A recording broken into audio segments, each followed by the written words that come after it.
It's gonna be May Stains. Is it gonna be May Stains? Don't steal this truck. Here we go. Don't steal this truck.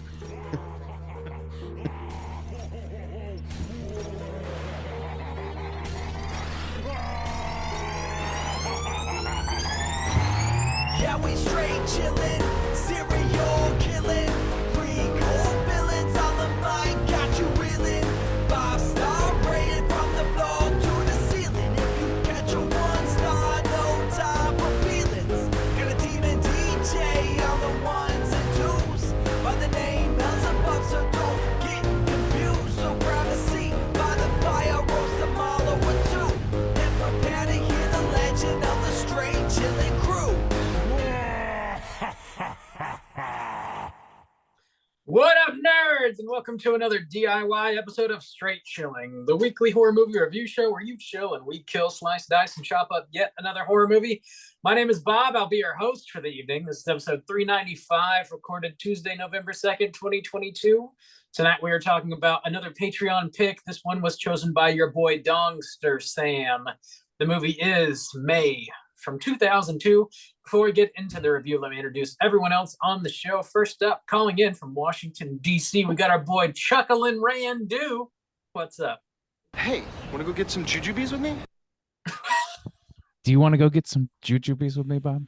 Could live off these things. I could live off of the most honestly, unflavorful, what a shit can. hard but not Nobody- hard candies Nobody possible. eats fucking jujubes. That's how I know that there's nothing less real in this movie than that line. I could fucking live off these things. No, you literally could not. You might Nobody. choke today. Nobody. You're not fooling a single one of us. Last but not least, calling in from South Korea, we got our boy Soju. What's up, man? Oh, what up? It's gonna be May Stains. Wow. Randy, Good Hi. joke. you weren't expecting that joke, were you? I never heard such a hilarious gag, such a wonderful hijink as that. Set it up perfect. Set him My up, gosh. knocked him down. I my- shit Oh, myself. yeah. That's so funny. Damn, Bob, Oh, yeah. please. Need to Come take a on. moment. Be right It is back. in the file. Oh, boys. How's your Halloweens? You have good Halloweens? Dude, yeah. I enjoyed myself some Dude. fest, bruh. Yeah. All right. I went out to no. the fest, bruh. Oh, yeah, Randy yeah. was at the fest. It was good The times. I haven't been fest. in Yeah. like over 5 years. It was long overdue. Cool. So Do they do it? that- but- Always do it on Halloween? Yeah, well, they do it to coincide with every football fan leaving the college town for the Gator Bowl, Gotcha. so that things open up, That makes um, sense. Okay. Florida, Georgia weekend. and that's Gotcha. always Halloween, which is a kind of a bummer because I Yeah. love both, and I have to make Sophie's choice every year. I Um, see. But I also did a Halloween happy hour this year. I know, Bob, you enjoyed your party this week. How was that? It was very tight indeed. I made some Reanimator like green shots for people to enjoy. Bob, you didn't take and, any pictures, no videos. dude, I'm It's not like so we're working bad on some at that. kind of special That's- project that could have used extra footage or anything. It never crosses my mind Not crossed my mind at all. to do shit. I But, just thought you yeah. meant for his OnlyFans. Well, that too. I mean, I'll you bring know, you I'm back to life. top subscriber. No, 1%. We had karaoke and we made some s'mores out back, and yeah, it was a good time. It was a lot of fun. Juice, how about you? Um, I saw you doing a lot of spooky things this season. Yeah, I was gonna bring it up in what you've been watching, or not. Nope, not what you've been watching. Housekeeping. housekeeping. Yeah. Okay. All right. Coolies. Let's tackle that housekeeping real quick. So we are in a new month, which means our November poll pick is closed. The winner was Coraline, so we'll be talking about that very soon. And our December poll pick is now posted on our Patreon website. If you support us at the $5 level or above, you get the chance to vote on a movie we're talking about this December. The theme for December is going to be Christmas Redemption. So this is something we usually do every January, where we take a second shot at a movie we reviewed a long time ago. But we're dusting that off a little early, bringing it back in December for 3 Christmas movies that we have reviewed in the past. The 3 movies are Gremlins, Santa's Sleigh, and the original Black Christmas. Whoa, Bob, how those numbers looking? Nobody has voted for Santa's Sleigh. What? Gremlins is at like 25%, and Black Christmas is holding at like 75%. Okay, I see. Whoa, Bob, do you Not remember a lot like of James Caan fans out there. yeah, Bob, do you No remember Fran like Drescher heads? last November when we were like sitting on your couch and we're like, you know what we should have done for the December break? Dude, We yeah. remembered. Christmas Redemption. Yeah, So, we dude, somehow remember. This is for a us. rare year. success story for us, Yeah. like planning something way out in advance. And Exactly. actually following through. It's actually Nailing just it. super late because Keeping the beat. because me and Bob were sitting there and we're like, well, we're 14 days late on this idea. We'll just save it for next Stick a pin in that. year. But yeah, get your votes in before the end of November. We'll see what we're talking about this December. Black Christmas is like Uh, one of the first straight chilling episodes. Like, it Dude, was- yeah. Pretty high up there. And Santa Sleigh, despite it And two, yeah. no show right now, is like a seminal episode of this show. that was really Um, early too. Gremlins and was very early. It was early Fro- too. It was Drew chose that one. Yeah, it Yeah, was Drew's yeah. pick. Yeah. Wow. Yeah. The resident serial killer, no longer in residence. We were blowing our loads early on the Christmas special, so we didn't Yeah, anticipate we did not having hold to back. go for 10 years. In fairness, there's no shortage of them. It's just there's a high shortage of good ones. Yeah. Yeah. True. Very true. Blew that Yuletide load real early. Mhm. So since it is after Halloween, we're getting into Thanksgiving time and of course Christmas. We got a couple fun things coming up at the end of the year here. The first one, we just announced this today. We're going to be hosting a screening of Blood Rage, which is a Thanksgiving slasher movie, on Saturday, November 19th at Sunray Cinema here in Jacksonville, Florida. And that show is going to start at 9:30. So mark your calendars. Come Whoa. check out some Oh, wild God, shit on the yes, come with screen. me. We got the Saturday slot, and Saturday. rumor has it a certain cast member is going to be present. His name starts with S. Bradley. And ends with Oju. Whoa, Soju is coming stateside. He is going to be live in your face. Soju is coming to town. Yep, just at like Sunray Santa. Cinema. Whoa, whoa. You Whoa. can actually meet the man, the myth, the legend, Shaboy stain. Soju. It's incredible. It's incredible that you really don't even need a carnival barker to sell you. You kind of got it covered yourself. I know. I You know? Someone's You got to be a really- showman around here. Kind Someone's of. got to self-advocate. I am validated. I'll make sure of it. Mm-hmm. The other thing we're going to be doing in December is we're hosting another straight chilling meetup at Rain Dogs, which is also here in Jacksonville. That's going to happen on Friday, December 2nd at 7 o'clock. We did one of these earlier this year in the spring. That was a lot of fun. We had a really great turnout. And this time, I'm not going to be the only host there. Soju will Why, I'll be at 69, dudes. that event too. That's not And guaranteed. also- That's not so. Make sure you meet me at Blood Rage not first. Make sure First. you meet me First. at Blood Rage, and then And maybe then you I'll meet the also... real juice. whose name is Randu, who will be Yeah, hanging it's out. actually a at very Rain Dogs. elaborate puppet that I created one day in my spare time. But yeah, all three of us are going to be hanging out at Rain Dogs on Friday, December 2nd, 7 o'clock. Come chill with us. We'll Whoa, have some Randu's crazy- coming too. Randuce is Whoa. loose. You know? Oh my god. The Rand. That is so funny that that's going to be my tagline, considering we have somebody whose nickname is Juice. Doesn't The quite Rand Deuce is. That's what I scream every time I go to the toilet. It's loose. Oh God. If only that were the case, huh, Randus? It's No. loose. Yeah. It's a Sisyphusian task I have ahead of me. Just rolling that shit uphill. So yeah, mark your calendars. Damn, we got a lot of housekeeping actually. I got a quick shout out here to the fellas over at Cinema Villains. Shaggy and Jose were kind enough to have me on their most recent episode, in which we talk about the entirety of the Banh Mi trilogy, Halloween 2018, Halloween Kills, Halloween Ends, and just talk largely about Michael Myers. And I think we had a pretty fun conversation. Make sure you check that out. Cinema Villains, everywhere you get your podcasts. I'm gonna guess glowing review from you, yeah. You'll just have to listen to You know. just gotta, Oh boy, you know? that's a showman. Hard. Leave it to the imagination. That's what I play. That's all I got. Juice, I know you got a couple things. What you got?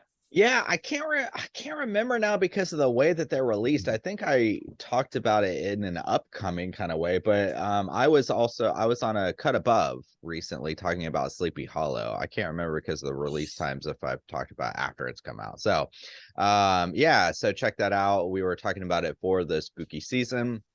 Tim Burton's Sleepy Hollow from 1999. So check that out. Also, we did our first ever live event in Seoul here. So I want to give shouts outs to everyone for this past Halloween weekend. Big thank you to Sean from the Dark Side of Soul for inviting us and kind of putting this thing together. And also the Dice Latte for hosting the cafe where we were hanging out and doing our horror trivia. Sean had set up playing some Nightmare, which I had never played before. Really? Yeah, you had told me later that you had it at the old Lichestry, but I've never even seen it or heard of it, so I was not present really? on those Nightmare nights. But it was a You, lot. The one whose turn it is now. Yeah, dude, That's the my favorite. Gatekeeper. That show was a lot of fun, actually. I was there most of the day on Saturday hanging out. Trivia was really great. We had a lot of people come out. As you may have heard that there was a situation that happened this past weekend in Seoul, a really tragic situation that happened for a Halloween celebration in a neighborhood here in Itaewon. And so we did have some cancellations and things like that, which was expected. And we were even anticipating, should we be canceling? But the people who showed up really appreciated it. The kind of country, the neighborhood, the city is kind of going through this like time of mourning and shock about what had happened. And it was really nice to have like a community there, people to kind of sit with, have some beers with, play some goofy ass, nightmare games and just have some laughs. And everybody was having a really hard time because it was the day afterwards. And so I really want to, give a special shouts outs to that community and everyone who kind of came together to just kind of be together in that time. And also to seriously shouts outs to this community. I can't tell you how many texts and messages I got from people that we communicate with every day, talk with in our Slack community, but also people I don't even know who they are. I don't like, they were texting me and saying like, hey, I listen to the podcast. I just want to check in with you, make sure you're safe, make sure, okay. A ton of people, so many people reaching out to me, checking if I was okay after they heard the news. Thank you guys so much. It like really means a lot to me. And I know to all of us to have a kind of community like that. Thank you all so much for just reaching out, for sending your, positive thoughts and towards me and everything like that. It really helped me out. I really appreciate it. And it was just amazing. Thank you so much. Yeah. That's awesome. Yeah. Thank you guys. We got a lot of love in our little corner of the horror world out here. And it does mean a lot. Yeah. Thanks. Yeah. Thanks for checking in on our boy. Randy, do you have anything? Not that I know. Randy, what have you been? I just go into a catatonic state when I'm not recording. Just charging until next episode. Must reboot. Cool. All right. I think our house is officially clean. Hell yeah. This house is clean. Let's get into the main event. We are talking about May, and we're kicking it off with the back of the box. What's on the back of the box? Bob, did I see you hold up this box momentarily ago? I do have it. I got it on the DVDs right Whoa. here in my Whoa. hands. Is there a blue release for this one? There is no blue release for this one. Hmm. Not yet. I'm sure it's coming out soon. It's gotta be. The crazy thing about this movie is I know that box cover. Like, Yeah. but I've never seen the film. Very well. Yeah, I Yeah. don't know why. That is very recognizable to me. It's crazy. I don't know what it is. The alien Yeah, forehead. it's a fairly like well known and relatively well discussed movie. Is it? This is the Okay. first. Yeah, this is definitely the first time we're talking about it on our show. But yeah, I think people know about it. Okay. It is the movie's May. It's from 2002. It's got a runtime of 1 hour and 33 minutes. This was written and directed by Lucky McKee. And something I just found out today, actually, this thing was edited by Ryan Johnson. Oh, that's wow. interesting. That's Yeah. very interesting. Huh. It stars Angela Bettis, Jeremy Sisto, Anna Faris, and a few other folks. Plot synopsis brought to you by the back of the box is as follows. May never really fit in, and growing up with a pirate's patch to cover her lazy eye did not make things easier. Even as an adult, her best friend and sole companion is a doll given to her by her mother, until she sees Adam. In all of his beauty, especially his hands, she pursues a relationship for the first time in her life, but she soon finds out that people are not 100% perfect, only certain parts of them are. Oh boy. Oh, Gentle Mays. boy. Oh, Gentle boy. Mays. Have you seen this movie before, and would you recommend people check it out? Randu, why don't you kick us off? Oh boy. Oh boy. No, I had not seen this film, and actually on the Slack channel this week before watching it, I was pretty excited to watch it because, I had always heard about this movie, like not really very much about it, but it's like just one I knew. I knew it was like a female-led film, and then when I turned it on, I realized, and this is absolutely the most on-brand thing that could have happened. It's not the movie I was thinking of. I was thinking of a movie called Spring, which I've wanted to see for a long time, No. and this is not that movie. You should watch Spring, though. It is good. But Yeah, May is in I- the spring. I mean, the logic is That's there. true. It's right there. It's it's just right on the surface. If it had been Can't called argue. April, I would have had the same problem. They should call this October because it's set in October. would make it clearer, please. No, I just had the two confused, and so I got a very different movie than what I was anticipating, and I do not recommend it. We got some more pictures. So not. I think we need to add this needs to be a regular thing on our Instagram of Randy watching the movies, because for Pictures of Halloween, Randy. Halloween ends, we got a picture, and then for May we got a picture of Randy live watching this movie, and they're hilarious. Yeah. I don't. That's Courtesy not going to of work. Like, it's Becky. an observed subject, though. I can't. If I know it's going to happen, I'm going That's to start true. aping for the camera like an asshole. All right, I love- we're not going to do it. We're not absolutely Okay, 100% thank God that's not never gonna do happening it. again. Randy just clutching his fucking pearls is great to see.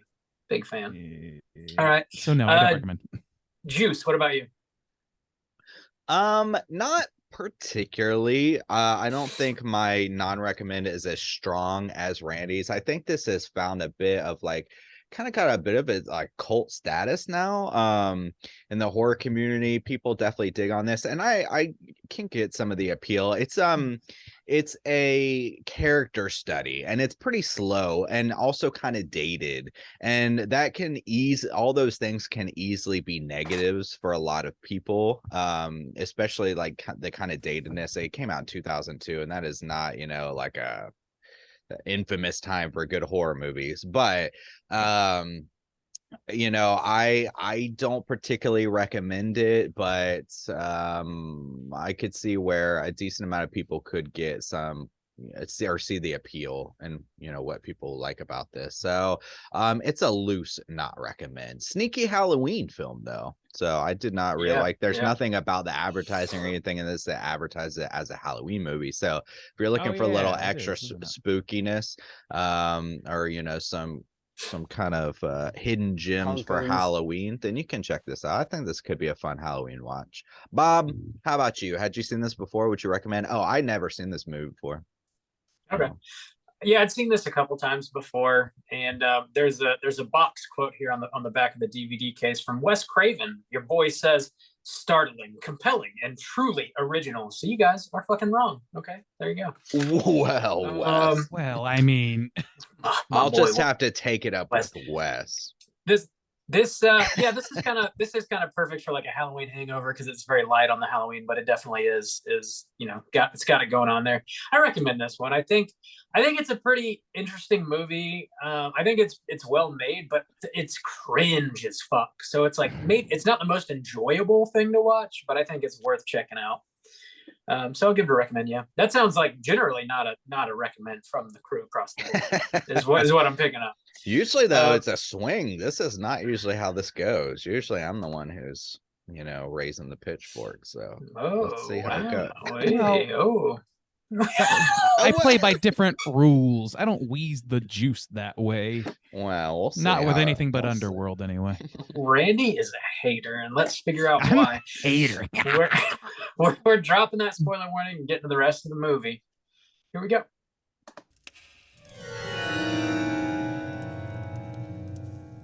Spoiler warning.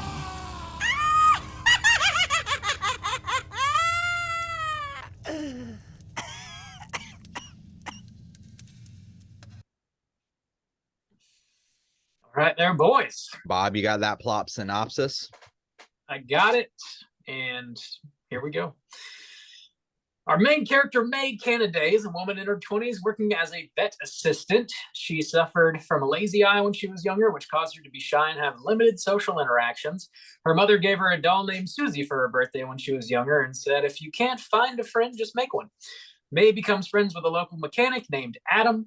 She is fixated on his hands, and they soon start dating. They end up watching a student film about cannibalistic lovers that Adam made, and May gets aroused. She bites his lip and causes him to bleed while they're making out, and he ends up leaving. May begins a short little love affair with her lesbian coworker, Polly. One day, she overhears Adam say he was happy to get rid of May. She seeks Polly out to help console her, but finds her with another woman, which just furthers her grief. She then becomes delusional and thinks her doll Susie is talking to her. May then begins volunteering at a school for deaf and blind children. She brings Susie to work with her one day, and the kids accidentally break the glass case she is in, ruining the doll and also hurting themselves pretty severely. May ends up meeting a punk kid and invites him over to the house, where he finds her dead cat in the freezer. He calls her a freak, and she murders him. Then on Halloween night, May dresses up as Susie. She goes over to Polly's house and murders her as well as her lover. May then goes to Adam's place, murders him and his girlfriend. Back at home, she designs her new doll comprised of body parts from all of her victims. She then gouges out her own lazy eye and gives it to her new doll. She names Amy. She then lays down next to it. The doll comes to life and brushes her face with Adam's perfect little hand. Roll them credits. So plump, so right. Randy's I had a- face. I had to wear a fucking eye patch when I was a kid, and I didn't murder anybody that I know of. Oh, really? I didn't know that. Yeah, Well, Bob, if you had made your own friend, maybe you would have. Well, I was born cross-eyed as a motherfucker, and I still have a bit of a lazy eye, actually. But yeah, I had to wear a fucking eye patch for all of elementary school, pretty much. I And, did not know that. Now I'm going to murder both of you and then make a weird corpse version of random parts of your bodies. And Well, now we that's- can't be friends Pirate's Life for anymore, Bob. Bob. Now that I know, that's you've been hiding it from me for years, so You freak. Yeah. it's finally caught You up to fucking you. weirdo. Dude. So So I am like absolutely hate going to this? try my best to be super fair to this movie, but like I had a very, very strong visceral dislike of this movie from the beginning. And I want to point this out right off the gate. I don't say that with any amount of joy. I don't like, I know that people like this movie. To the people that this movie's made for, I'm not trying to like piss on your parade, but boy, I really reacted hard negative to this one from pretty much the word go. And part of that was like, at first I was like, oh, this isn't the movie I thought it was. But after that, I was like, okay, fine, whatever. But it took me like 2 minutes to be like, just in the thick of cringe town. That's probably when that that photo you're talking about was taken. Because I was like kind of losing my shit. Over time, it eased up on me a little bit. I guess I kind of just, I was a boiled frog at a certain point. Yeah. And it started like kind of coming together a little bit, and so like I definitely eased up on it as time went on, but like I'm a lot blown away by how nobody had that same level of reaction as me. I assumed I would be like the medium, and there would be very much stronger negative reviews than what I was going to give. So I find myself in a very awkward position because I don't want to shit on people's stuff, especially from a patron. But man, I think the only kind of like real explanation for that is that obviously you hate women, and so This is a female-led film. I obviously carry the female perspective of this cast. I give it often in your ovaries. Yeah. So I think that's really the only real explanation we have here. Now I get it. This movie actually was very, very, very cringe. There is some really bad acting in this movie, and also my first note on here is laugh out loud, the girl from Scary Movie. Anna Faris. Yeah. Do you think there's bad acting in this? Dude, are you serious? Oh my god. Yeah, I thought the performances were pretty solid. I'm being pretty serious. Yeah. Okay, since you're being serious, here's my note. All right, so from her, absolutely. Her performances are terrible. And actually, I mean, I know her from ScaryMovie. Do you guys know her from like a lot of other things? She's been in quite a few things, and I can't. Okay, I'm gonna bring it up because I know I've seen her in other things, and I like her as like I like her in Scary Movie. I think she's a lot of fun in those movies. Well, that's the thing I was gonna say with Scary Movie. She gives a very, very similar type of performance, but that's a comedy parody film where it's supposed to be ridiculous.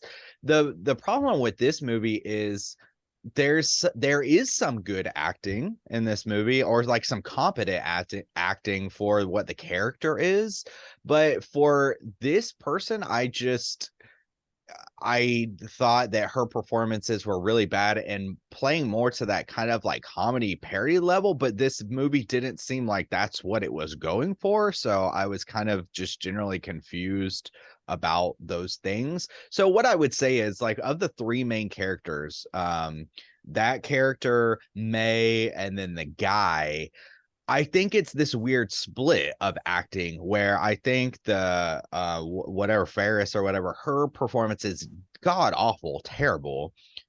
The woman who plays May is interesting because the character is supposed to be so very insecure and cringe and awkward, and that is pulled off.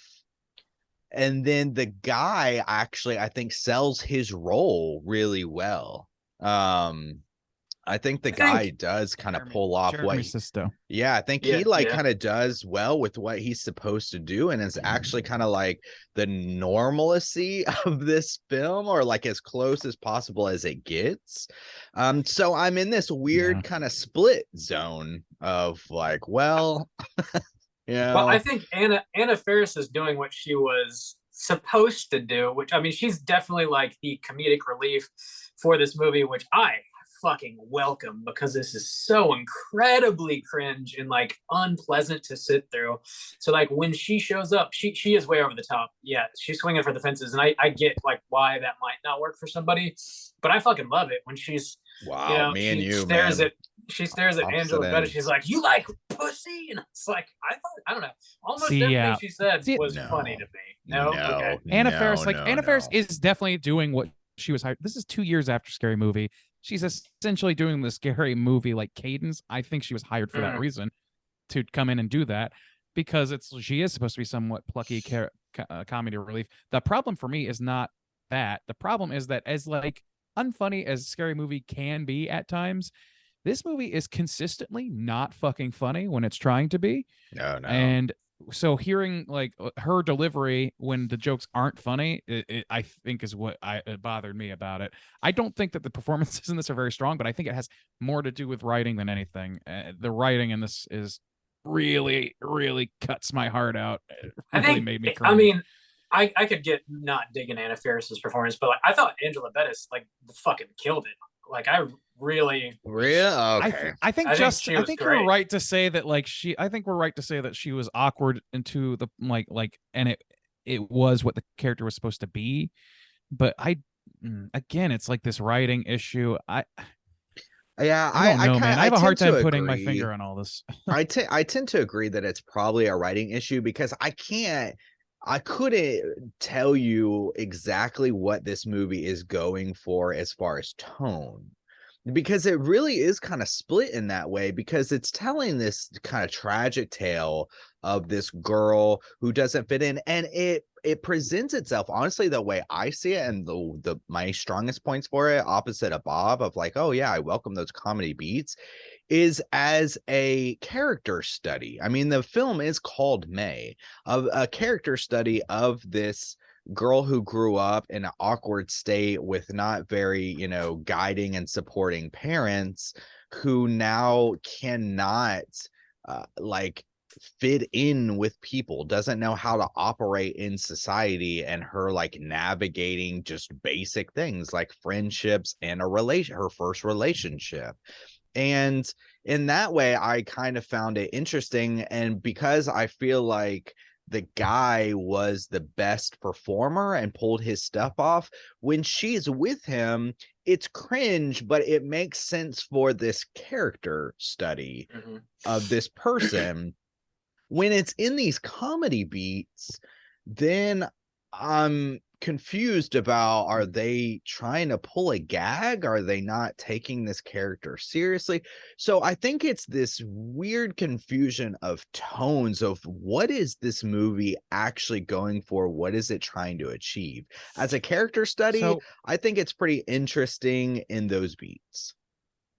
I think that to answer your question, I think what it's going for and how it's going for it are two different things. Like, I think it's, to me, just based on what was displayed on screen. Like, I mean, I think it is supposed to be a character study. It's supposed to be like a Repulsion for the 2000s or some shit like that. Like, it's supposed to be like, not in cadence necessarily, but like a person's sort of like losing themselves, who's apart from society in some way, and then trying to find their way into society. I don't know. I haven't seen Repulsion in a long time, so maybe that's a bad comparison. But I think that this movie is going for like, and forgive me because I think this is what draws people in, the outsider narrative. This to me screams something to be read in a hot topic by a board clerk on a fan fiction website or a /fiction website. And I know some people like that shit. I do not. I think that it's very fucking like one note, and it's like it hits a lot of, like you said, that it feels dated. Yeah, this whole fucking movie feels so much of its own time. It really fucking hurts. It's like, I called within about 5 minutes of this movie. I turned it back and said, there's no way somebody's not going to drop the R word in this movie. That's definitely going to happen. A good call, and of course it did. Like, this is, and like the way that Jeremy Sisto treats her or whatever is this. I just think it's an inconsistent mess that is all centered around, like you, Justin, you're saying it's a character study. I think so. I think it's like a wish fulfillment for a Hot Topic girl, honestly. Like, that's what it feels like for me. I don't see how this is anybody's fucking wish to be fulfilled. It's a fucking nightmare. But I mean, it's regarding a revenge the tone, for being a pariah who's treated poorly for reasons that you may or may not have any control over. like I mean, for she being rips her eye out in awkward. the Like end, man. That's like not a dope ending for anybody involved. no, Uh, but it's like if you're an To edgy he's talking person about who like to doesn't get feel revenge, separate from minus Uh, the ripping the eye out of the like getting Yeah, it's- revenge on the people who wronged you. it's like somebody's like the kind of person who wears a t-shirt in 2002 that says "I'm so twisted" with a devil emoticon. Like that's the kind of shit that this is. yeah, I mean, this she still doesn't get what she wants in the end, which is to be as she's No. yelling at the end, asking for someone edgy to teens see know that her. edgy Oh, teens know the bad ending. okay, leave the don't know, hot man. topic stuff at hot topic, Well, man. no, Like, I think you're it's- really The kinda movie should have left it at Hot projecting- Topic. I didn't bring the No. Hot Topic. They did. Whoa, I'm I gonna don't be know. moderator today. I think you're kind of projecting a lot. But I think what the movie is actually getting at is that, yes, nobody quite sees her or understands her. And like in the end, that's still not the case. I mean, she stitches together this corpse that is not really alive, but it is in her head because she's completely come undone at the end. But to touch on the inconsistent tone or like what this movie is trying to get at, I think it's a black comedy is how I see it, because there's a lot, like not just Anna Faris, there's comedy with that character for sure, but also within the interactions between May and Adam, there's a lot of comedy, like, or shit that I thought was funny. When she's talking about using the cat sutures on the dog and its guts spilling out, and like his reaction to that, I found to be very funny. And the damn Juju Bee's character at the end, like he's obviously in there like for comedic beats and stuff. There's like consistent comedy throughout, which I think really helps because the story itself is so extremely bleak. I think it needs that personally. Man, I am in a rare position today. Let me tell you. I think it's what to say. I think it's fair for Randy to point those things out, because I think part of that stereotype, I'm not attributing this to anybody, but more of kind of the time and what was happening at the time, what was popular, is the idea of no, she doesn't get what she wants, but that kind of stereotype is of, you know, you feel like an outsider, but you often do things to portray yourself as an outsider, or you like embrace the feeling of being an outsider. Yeah, in of being an edgy an way. outsider. So you would And write a story about you doing that. I don't think that's what this character is. No, that's not. That's not what this. But the appeal of where it comes from is this outsider who's not understood gets her revenge on the people who wrong her, and is still seen as a type of sympathetic. A murderer who kills people is still seen in a kind of sympathetic light. You're meant to kind of sympathize with this character from the very beginning. So I think that's a fair assessment that Randy is attributing to this. He doesn't necessarily have to label it with the Hot Topic label or anything, but I think it's more speaking to the time, which I agree. I agree with that.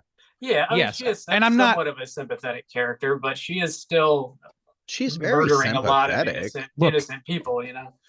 When I talk about the Hot Topic thing, that is like that's what I'm feeling about like the time period this from. I can just see this movie coming together for the person who writes it, and like to me, what feels like motivates it is that feeling, and that's fine. Don't get me wrong. Like, there's nothing wrong with.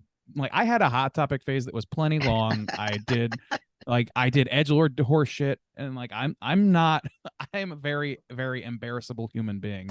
It's very easy for me to feel embarrassed about my own past. So it's partially that, and I recognize that. Self-hatred. It also just feels like so entrenched in that sort of like early 2000s, like almost like it feels like tween level like thinking to me. I don't really see this as a strong character study. I see it's trying to be, but I really don't see it as a strong character study because there's like these weird inconsistencies with things with really all the characters, even Jeremy Sisto, who I think is like, the thing is like there's a lot of good actors in this movie that I think like Anna Faris isn't great in everything maybe, but like isn't your cup of tea or whatever, but Jeremy Sisto's in a lot of things and he's a pretty fucking good actor. He's like you said, like the one who's most, you know, even keeled in this, so it's easier to see that. But I think that like I don't know, I really think that it's the writing that tears me down for this, because it just feels like edgelord shit to me. Like all I see is edgelord shit. Like, I don't know.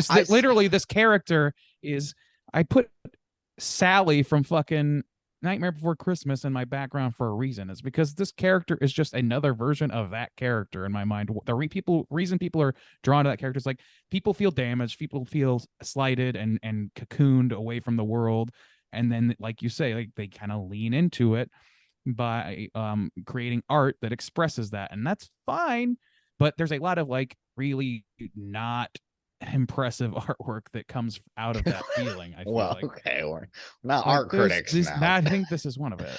Well, this is like, okay, this piece. it's just I see. very Oh, this surface piece, okay. level thinking that's like explored quite a lot, and I feel like you could say the same thing about other movies that people like that are like from that same era. I don't particularly love Donnie Darko. I kind of feel similarly about that to some extent, but I feel like that's a more capably put together movie. It's fascinating to me that Ryan Johnson, you said, edited this. Yeah, he did.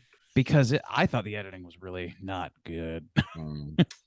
So Yeah. Early in I his just career, I guess.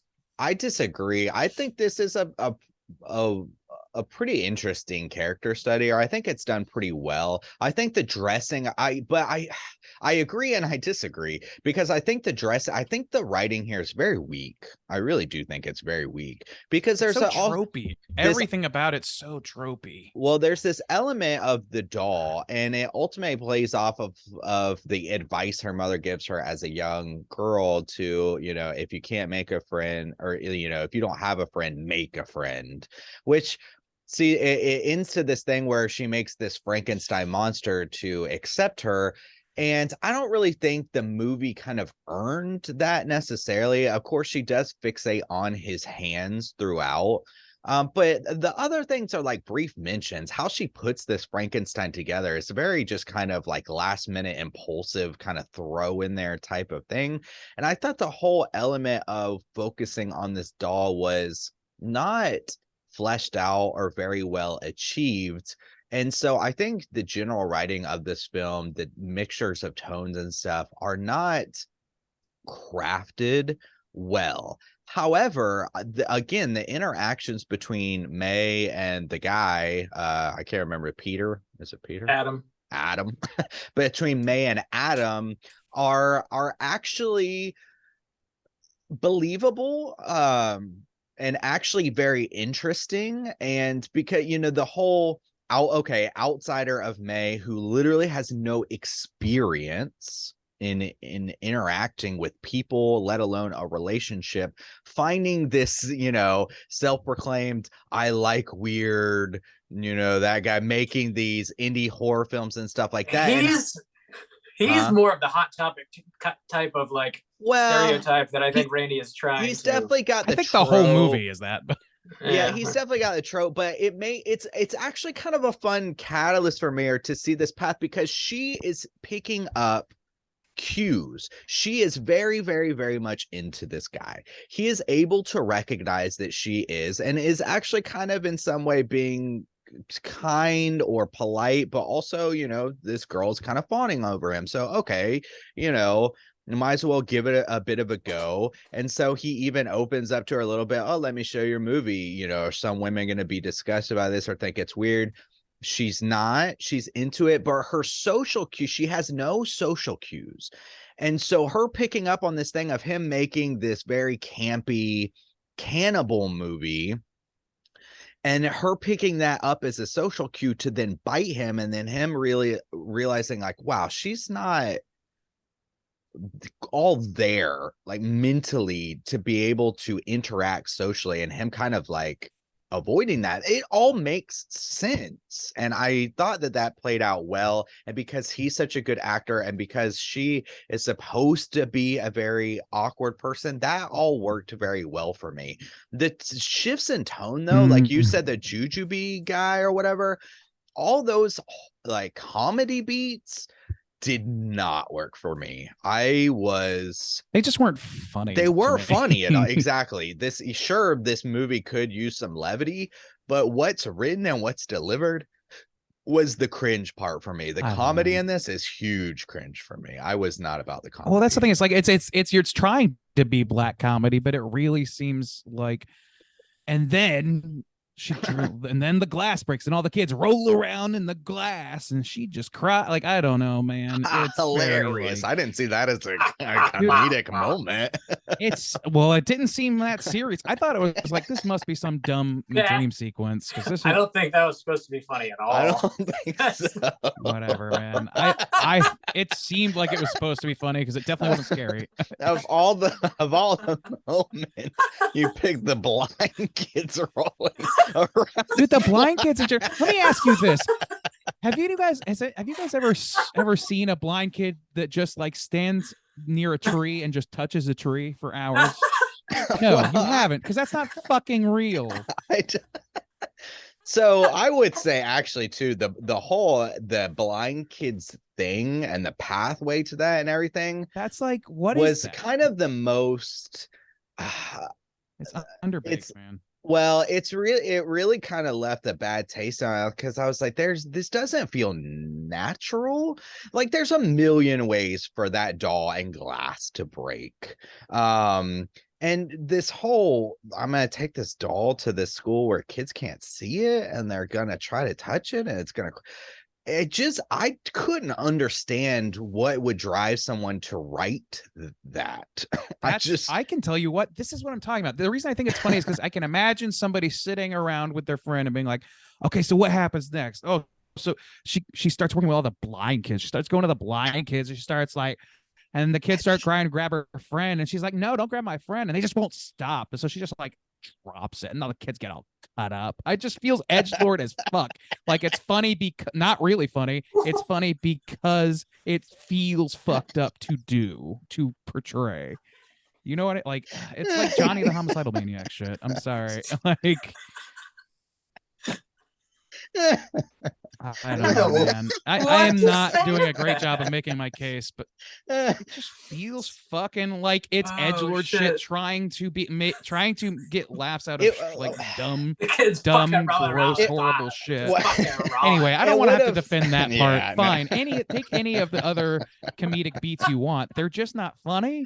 And all of the things that are supposed to be really dark seem Oh, like shit. they're trying so hard to be dark that they come off as being like something that somebody like, oh, that's so twisted, bro. Like, it just feels like something well, that's supposed to be entertaining and just is not. so where I have the problem is, okay, so with the whole Jujubee guy, let's go to that. That had a real kind of ring of truth in some of the elements, again, in the character study element of this girl who's desperate for friends and some kind of connection. This actually reminded me of a scene that was in that Dahmer thing where he essentially kills his first victim in that Dahmer show, of him like begging somebody not to leave his house. They're just hanging out, working out. He could have gone to the concert with him. He could have done anything. And instead, when the guy wants to leave the house to go to the concert, instead of going with him and be like, yeah, let's go hang out, he kills him. He murders him just so he won't leave him. And so this character of being completely unable to connect with anyone around her had a ring of truth to it. And we've seen things like that, and we've seen it in profiles of serial killers specifically. So it's okay for me. I don't have to make huge stretches and logic to see where this woman's mental state is and where it's coming from. Why you need this guy to talk about jujubes and rubbing ice on his nipples in this movie makes no sense to me. He's hot. I don't understand where They that's literally ripped off a coming bit from. Simpsons with that. I don't get that portion mean, of this movie. That It's all is very- a weak writing beat for sure. They just need him to go to the freezer and to see the dead cat. And so I don't know, put ice on his nipples, whatever. He's hot. It's a little bizarre for sure, but I thought it was like dumb funny, and it didn't bother me too much. But I get why that is dumb. It's a dumb Yeah. motivation I just for feel a like person. there's some tropiness in this that just like hits too hard. Like the I understand like the idea of like, oh, make a friend or whatever, as that being sort of like the Prometheus of her thing or whatever, but it feels like written backwards from the idea of having a creepy doll in your movie. It's or part of having it does. a girl sew things up. It Mhm. just like it all feels like written backwards to make just like this like dark, edgy fantasy girl to me. And I'm trying. Mm. I'm really like I've gone hard on this and I've gone ridiculous on this, but I do just I can understand why this would appeal to people, but like to me, it does not ring as feeling true at all. Like one of the things that really made me cringe was the first hour of the movie where Jeremy Sisto and her are like consistently like seeing each other and he's like flirting with her or whatever. This is after she like went up and like touched him while he was sleeping, and like his hand just happened to be up, and that just happens to be the thing she's obsessed with, and so she put her face in it and then fell. I don't know, all that shit, like weird meet cute situation then leads to this thing. It just felt like somebody trying to date a middle schooler. And I understand that there's like a thematic reason for that, but it really didn't sit right on a very visceral level for me. So like there's something about that writing where it's like we're supposed to I wish that they had made him more of a dirtbag, so it felt like we were supposed to see him as a dirtbag, but like it's kind of like concealed a little bit or papered over because she's so weird. I strongly disagree with that. I like the way that it played out because he kind of was feeling it out. You know, he woke up to that.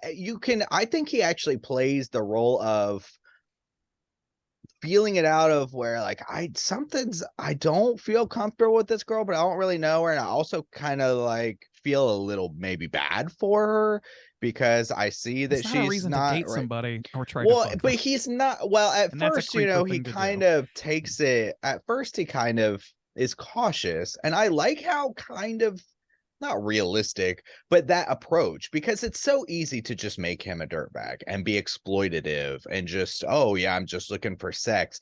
But I like the nuance of him recognizing, you know, this is somebody who lives in my neighborhood, who I work close to, I see often, they're at the same laundromat and stuff like that. She's obviously into him, and he even at the end treats her with respect, like, hey, I'm sorry it didn't work out between us. We're gonna see each other a lot in our neighborhoods and stuff. Like, let's be He friends. makes an attempt. Yeah. I actually like his character from not like I like this person, but I like the way that this character is written. I like that it's actually given some nuance, and I think that he pulls it off completely. And actually, I Yeah. think their relationship is pulled off No. really well, and that's why I like the character Ugh. study portion of this movie. I concur with pretty much all of that. I can see your I- point. Go ahead, Bob. I haven't. I you say haven't talked in a bit. I do like when they start dating, how we find out more about both their characters, because they're sitting in the park and he's like, oh yeah, I like gross. I love gross and weird. Why don't you just tell me a gross, weird story? And then she tells the cat suture situation, and like the look of sheer like fright and disgust on his face, like he's like, oh, I fucking have bit off more than I can chew here, is like hilarious to me. But they do like dinner at her house, and she is very much still stuck in that sort of childlike mindset. So she makes like mac and cheese, and she puts Gatorade in wine glasses. So like you kind of get to know these characters a little better. They watched that weird like zombie movie that he made, which is fucking, I guess, like turns May on in a kind of a weird way. I also like how at the end it said like Regia de Adam Stubbs, which is a very pretentious like Italian, like, you know, dude loves Like Argento. that's the thing. He talks about going to watch Tenebrae and shit. And like, so You've never I seen don't know. Trauma? Trauma, that's what it was. Trauma. Yeah. I don't know. Yeah, I dig those interactions, and I think they worked very well, actually. Me too. It feels self-inserty to me, and like I don't know, like you guys are. It's you guys have a fair read on it. That's fine. There is something about him dating this person or like trying to get in this girl's pants when I think that it's pretty obvious right out of the gate. This person is not completely normal, and maybe you shouldn't try to fuck them until you can tell what the fuck's going on with them. So like I don't know. There's something about him like where it just seems like it seems like they can't decide what they want to do with him. Like I would rather him be a dirtbag, but if he like leaned completely the other way and was just like, I don't know if I like, and then she still stalked him or something, that's something to me. To me, it's like kind of tries to do both, where it's like he's kind of a pretentious dirtbag who says he's into weird stuff but really can't hack it, and then he makes really like pretentious movies or whatever. And but it doesn't quite make him seem like laughable because of it. He still kind of seems like it's not, it doesn't seem like that's played for laughs. I don't even, I'm not even convinced that he's intentionally supposed to be all that pretentious until the movie that he made comes on. Until then, I just like thought he was like kind of like an aloof dirtbag who was able, who was like ostensibly kind in order to get in girls' pants. That's kind of what I was getting out of it. And I just don't like, I like that actor a lot. I was like, I can kind of see a version of this like Justin's describing, but to me it just seemed like somebody taking advantage of a mentally unwell person. I didn't see him as a dirtbag. That pretentious, yeah, but also he's in the same way he's that young guy who wants to be an artist, and you know there's nothing wrong with that, and he carries the flaws of someone who might be like that, and that's okay, because write a realistic character. Oh yeah, I'm going to see Argento. Oh, you've never seen Trauma, but he doesn't do it in a necessarily strong condescending way, and that's why actually I like that they're the connection that they make, because I like watching them watch his movie, because he's hesitant to show it to her, even though he's already heard her weird stories and stuff like that. He's kind of looking for someone too, even when she comes into his room. He likes kind of weird things, and maybe, you know, that puts a lot of people off, and so he's not watching the movie, he's watching her reaction to his movie. He's looking for validation too, and he gets it through her. He feels like, that's why I didn't see him as a dirtbag just trying to sleep with this girl. She actually gives him the validation that he is seeking as a person, as an artist, as whatever he is. And I didn't just like see him as a dirtbag. So slightly pretentious, sure. I don't know. I think if you talk to this person, not him, but like whatever her character's name is, May, fucking May, obviously. May is like the name. It's Spring. Her name's Spring, and so Spring is out there. Like, I just think after like a couple of interactions with her, any like person, I just feel like it's okay to be endeared by her. That's fine, but I feel like to then make it a sexual relationship at the point at which he does, and then pursue all that, like, to me it feels exploitative, because at that point it's got to be pretty obvious that this person is not operating with a full stack, as they say, or like she's got some sort of issues, at least some attachment issues to him. It's very clear that he has a lot of power over her, and I think that's maybe what I'm realizing. There's a huge power differential between the two of them. Of course she's smiling and validating him. Of course he wants to show her movie and get validated, because there's no way she's going to say she dislikes his movie. Like, I don't know. Like, and she's not like, she's watching it, but she's also trying to get closer to his fucking hands. I don't know, man. I just really don't see, like, I don't know. I can see a version of what you're describing, but to me, it was very much coming off as a guy who's like just kind of a dirtbag who, and like doesn't think so, and is just trying to, like, I don't know, get validation. He's got this like power over this girl, and he's willing to allow her to fawn over him to the point of sleeping with her, even though he's seeing increasingly alarming behavior from her. He does cut it off, though, to be fair. I did put it after getting bit. Yeah, and her rubbing his blood all over her face. But God! I did like that, Juice. No, it shouldn't take that like much, that. in my opinion. I did write a note. Don't put your dick in the crazy, my guy. Oh man, because my guy. Yeah, yeah. The thing, I mean, she holds down a job. I mean, to talk about the thing about her. Well, that's another mental thing. Go ahead, though. Mental capabilities is it mostly is a social thing. I mean, she's takes care of herself. She lives by herself. She has a job. She's good at her job. She has gone through some sort of medical school to have this job. It's really and we saw a little bit of this in another movie I really liked, The Stylist. which is another Yeah, I was thinking female, about the stylist too, actually. yeah, like female driven movie and character study, and that I praise that movie for being one of the best on film visualizations of this antisocial disorder or whatever it's called, like not being able to connect with. Antisocial personality disorder. Yeah, exactly. And I think there's a bit of that in this. It's just too much of Yeah. its time, and the writers don't have the craft to do it like I liked about the stylist. But it's there. She's not.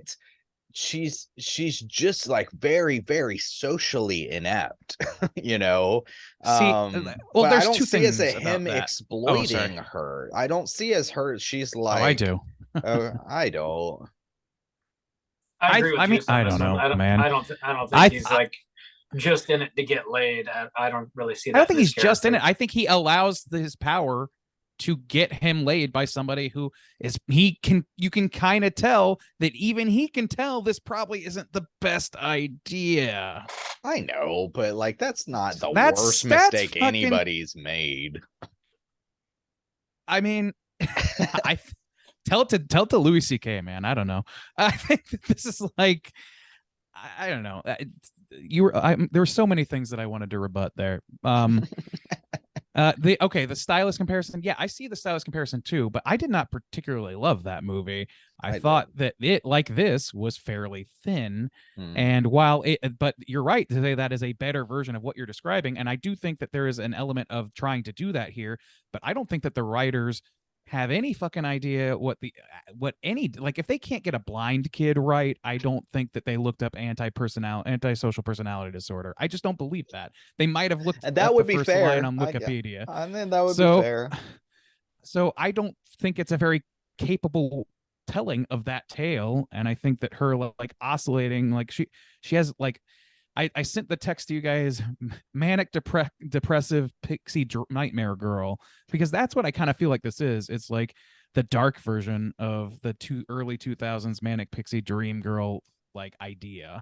And I think that that's more and more on display than any actual like mental disorder. I don't see this as a very strong character study because I don't see it as very realistic. The idea that she has the job and went through fucking medical school and did all of that without being able to answer a direct question from somebody speaking to her is not really believable. You have to write fucking papers and defend your theses and shit in college when you're going to, like, how do you operate in the, I don't know. I feel like, I don't know. I just don't think that it holds together, and I don't think that they've done the due diligence to really portray a character like this capably, and it shows. And so I think the Well- stylist is a better version of that, but it's not. Yeah. it's not a Sounds, great version. Sounds like we're about ready to land this plane. I want to bring up one more thing Okay. just before So fun. many pretty parts, no pretty holes. Whoa. Holes is holes, boys. Apparently not. Yeah, I guess. So They're pretty. I found this movie interesting, and not a particularly good way, but interesting in that it was very dated. But this movie came out in 2002. If I didn't know that and I was trying to place this movie, I would have honestly probably placed it in the realm of like 94 to 96. Oh yeah. Did you get that too? Okay. It's like a weird amalgam of the two. And I'll tell you, like, for me, it's because it seemed like for at least a lot of the movie, every character, even though it's very much feels like early 2000s to me, Mhm. every character kind of sounds like a Kevin Smith character. Well, and also the musical choices was a big one too. I did not like the musical choices in this. I didn't Mhm. like them, but they very, very much gave me a 90s kind of weird grunge, not grunge, like alternative weird Lo-fi. yeah, like weird shit that was happening in the mid 90s. It really just, and then some of the fashion choices and stuff. You're right, the writing and the filming style, the craft of the film felt very much early 2000s, but then the kind of aesthetic beats of this movie felt like it was in than mid 90s. I don't know, it was weird. It was weird for me. I was like, oh, this is like I don't know if I totally agree with that breakdown, but I think there was a weird interplay between those two Yeah. generations. I definitely feel that. okay. I just wanted to check in with you and see. Bob, did you get any of that? Yeah, I think a little bit with like the fashion and like the punk rock dude, like his hair, it does have that vibe. Yeah, that like Okay. sort of weird grungy late 90s kind of Okay. thing going on. Yeah, I see that. Okay. Let's go ahead and land this plane. Juice, why don't you kick us off out of 5? How do you feel about May? So yeah, I'm like pretty split on this movie. This has been an interesting discussion though, because I am not typically in this position, and it's weird. I like to be more extreme, so don't allow this to happen again, boys. It is weird. I don't like Extremist juice. I don't like to be the middleman. I like to go hard. So I'll just read off some of my notes. Laugh out loud. The girl from Scary Movie. I don't think she did a good job, and like maybe she was doing the job that she was hired for, and that's fine. And I don't want to put it all on her, but pretty much I'm on the it's weird. I'm on the opposite end of Bob on this portion of it, where I did not welcome the comedy in this movie. I didn't think it was written well. Tonally, it didn't really fit for me. I get so I get elements of the campiness of her putting this thing together at the end and just literally sewing it together and stuff like that. I'm okay with that. But the comedy where they're trying to be funny, I agree with Randy, where like nothing was actually funny to me about this movie. And all those elements were the most cringe things to me of where this thing was trying to be funny and absolutely could not pull it off. Her, even like the lines she does, we'll get together sometime and eat some melons or something. I was like, what is this dialogue? It was like 25 minutes in, Gams. and it was 20. Kevin Smith, man, I swear to God. It was 25 minutes in, and I wrote, this movie's a slog already. It did move very slow. Don't put your dick in a crazy, my guy. But the guy is actually selling it really well. I thought that he did a good job. That character was believable. I like the nuance of it. I like the nuance of their kind of relationship or trying to develop one. And even when he came up at the end and, said, I hope we could still be friends, and those kind of elements, this chick just shows up at his door. I was feeling pretty sympathetic towards this guy in a lot of ways. I didn't see him as a dirtbag. Another cringe line, you need your beauty rest. Not that much of it though. I was like, oh, what? I don't get what they're going for with this character. His little movie was fun. I liked his little cannibal movie. I thought that was a fun, I don't know, I liked it. When he said, she's like, I thought you liked her, and he says, not that weird, I wrote, fucking poser.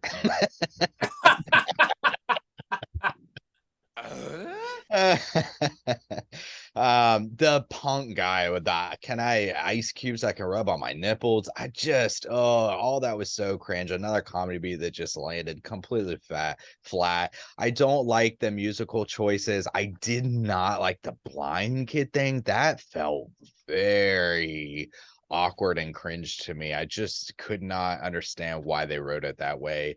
And then again, this movie feels like a weird mid-90s movies, but it's stuck in like the early 2000s. It's this weird combo of those like aesthetics and feels and stuff. So overall though, I do get the appeal of this movie. It definitely does not hit on all cylinders for me, but some of it does. And I think there's some competent craft here, but not a lot. I think there is some solid acting performances here, but not a lot. The comedy is completely a wash for me. So I think I'm going to end this movie at a 2.5. I'll split it down the middle. I don't like the comedy portion of this movie. I do like the character study portion of this movie. So 2.5 for me. Bob, out of 5, where are you gonna put May?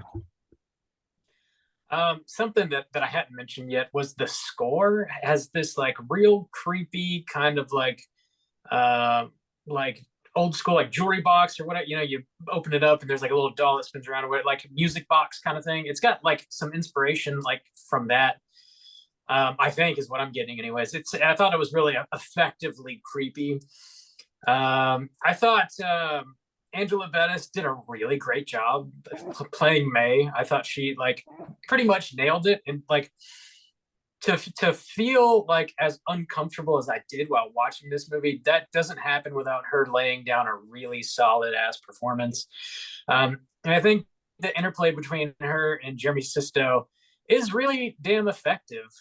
He is like put off by her at first, but is like a little curious, and there's like this really uncomfortable like sequences where they get to know each other, and I think all that plays really well for me. I think Anna Faris, I totally get why you guys might not be down with that character. She is like doing the fucking most, and like almost every line is like this crazy horn dog line. Like she's just looking to get laid for the most part. Her shit was pretty funny to me. Also, like the doctor has this crazy accent that she can't understand, so she just repeats what he says in his accent, like really horrifically. I don't know. It works for me. What else? What else we got? The mac and cheese situation was funny. Whenever she's like rolling down the street with her giant cooler with like corpses in it, the kid asks her like, "Yeah, the cold ones in there?" And she's like, "Yes, yes, I do." I don't know. The comedy's like all throughout it. Most of it works. Jujubee's kid I thought was pretty funny. I think the overall point of the movie of her just like wanting to be seen by someone like lands. It's a little on the nose. It's not like super deep. We don't have like a huge character arc. Like we pretty much more or less meet her where she stays. But I dig overall. I think there's more good here than bad. I don't love this movie, but I think I dig what it's going for. So I'll come out with a 3 out of 5 on this one. I think there's more good than bad here. Randy, what about you? Man. I'm real like again, like I don't want to take anything away from anybody, but I'm going to start with this one thing which I didn't bring up, but I did want to bring up as a very strong positive, which you just kind of pointed to, Bob, is the end where she's dragging her around the cooler. I was like, this is definitely a cool Halloween costume somebody could wear. I fucking love it as an outfit. I think it's a cool outfit or whatever. Like, I think I understand. Like, I don't like this movie, but if somebody came up to me in a May outfit, I would be pretty psyched to talk to them about it. Or I would just think it's a cool costume. I don't know. I don't agree with Justin or Bob about the comedy because I don't think that is anywhere near the cringiest part of this movie. And I also don't think it's funny. And I think that's really just all I think about the comedy. Like the accent comedy thing is just not funny to me. The Anna Faris making like really rudimentary pussy jokes is just not funny. Like the fucking Jujubees thing is more incredulous than anything else. I'm just like, nobody likes fucking Jujubees that much. I don't know, man. I kind of like spilled my guts about how like ridiculous I think this is, but the things that I thought were cringe about it were not so much the comedy beats. It was when it gets sincere that it fucking really makes my skin crawl because it feels like there's elements of wish fulfillment in here that are, is fine. And Bob, don't get me, I know it's not like a full wish, but like the idea of like leaning into feeling like a bit of a pariah and then showing just how put upon you are as a pariah as a way of justifying being kind of a murderer is like a very common trope of this era and of the audience I was talking about. And if they cling to it, great. I don't want to take it from them, but to me, it's just very cringy. It feels like edgelord stuff. Like if they knew the true me, they wouldn't feel this way. But because they don't and they treat me badly, I get to do X, Y, and Z horrible thing. And then you've got the whole element of the relationship, which to me felt pretty exploitative. And then you've got the use of the R word and the blind kids who are very obviously not blind and who are clearly just there to create a situation where a kid can say a curse word to the camera because there's nothing funnier than in 2002 than that. The doll, it's just like the most tropey thing in the world to have. Oh, there's a spooky doll. oh, she makes her own clothes. She's not like other girls times a million. It just makes my skin crawl, man. And as it went on, like when it got to the point where she's in the cooler and she's actually collecting bodies or whatever, I was kind of okay with it because that I was like, okay, at least things are coming together now. Things are happening. She's sewing things together. It's a little, it's still silly and I don't really like it, but it's still like, it's at least aesthetically kind of fun at that point. But yeah, at the end, the thing moves and I'm like, okay, so what is that for me? What is that doing for me? Nothing. It just doesn't really do a lot for me. It's not made for me is ultimately the ultimate problem. And to me, there's elements of edgelordiness, which I have definitely lived in the world of in my time, that I guess I get out of this movie. I can just see the seams from this kind of thinking in the writing here. And the writing itself, like I said, sounds like every character sounds like Kevin Smith, especially when it's a comedic scene. It sounds like a Kevin Smith character, I should say, especially if it's a comedic scene. And it just wears down on me, man. Everything that I noticed about this movie, for the most part, at least for the first half, really was not a good observation for me and did not feel good. I don't think that this movie does a good job at being a character study because I don't think it actually studies anything except for what the writer, like, the writer wants to portray themselves as. That's what I get out of it. I don't know. I don't like being harsh on movies, especially smaller movies like this. If it was a big budget fucking mass media project, I would be a lot like less kind, but or I'd be even less. This is kind. Randy being kind. Whoa.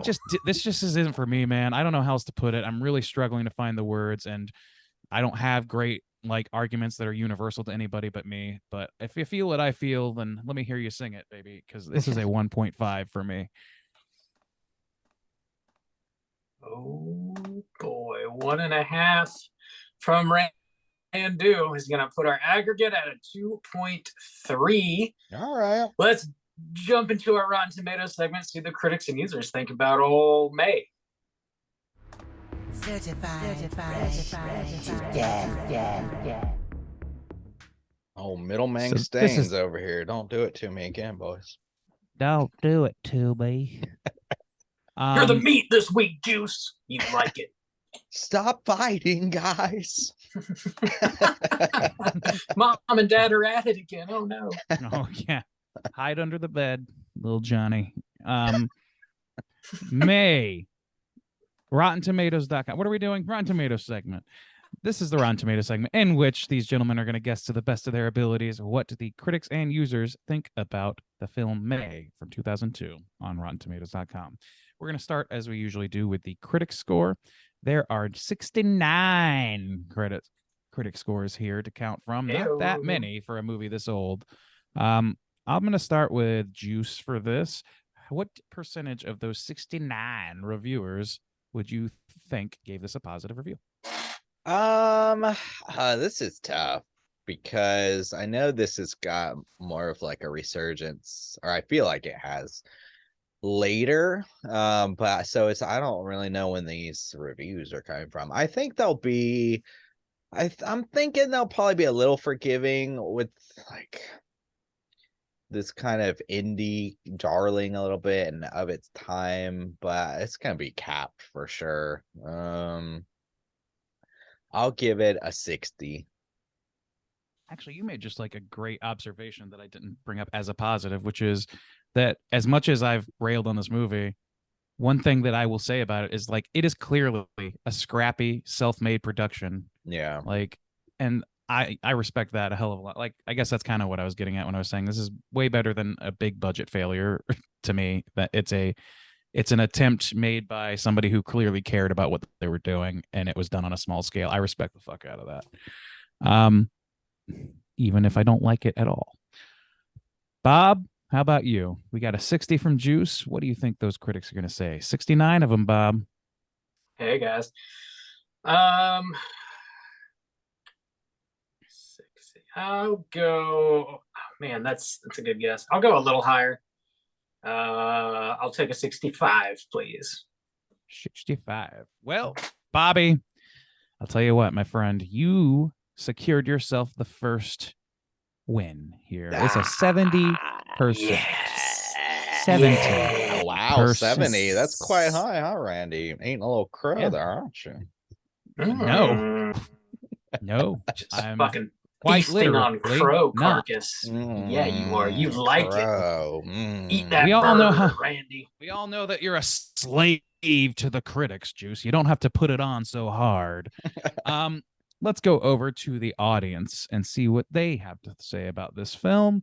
We'll start with Bob on this. Oh, I'm sorry. There are 25,000 user scores for this, so a significant margin higher. Bob, we'll start with you. What do you think the audience thinks? I think it's going to be lower. Overall. That's that large of a sample is going to drive that down. I would think. I'll take 65 again. Let's get crazy. 65, sweeping it. Juice, where are you going with it? I was actually thinking it might be higher, so I'll take the critic number, and actually I'll take the 69 dudes, please. Give me 69 dudes. 69 dudes. 69 dudes. Well, I'll tell you what. Juice, you're going to break it through this one. It's a 75% Whoa! from the audience. That's a hell 70. yeet. We're not sweeping Five. skeet this week, Bob. We're not men of anybody this week. We're Nope. substantially lower than both. We're these. off. We are I off the certainly am mark. not. Yeah. I was shocked. Like when I earlier before we recorded, and I said, "Holy shit!" That the reason is because I saw the Rotten Tomatoes. Oh, okay. I'm Oh, just you're like, honestly "Ah, I saw very an blown away email." how much of an outlier I am. No, yeah, I because I didn't want to tip the hand. Oh, Yeah. Randy, do you Scores feel were, like but an outsider? Do you think people don't see you? They You're don't gonna start understand. killing people, Randy. Randy. Yeah, I think so, man. I think what I'm gonna do is start gaslighting a mentally challenged girl. That's the thing to do. Fucking Randy, do you like ridiculous. dark, fucked up things? Is that what you're? Yeah, I really into? like- You You like like that? weird- I don't really Randy. care, man. I just I like things that are weird. I like seeing people do autopsies. You know,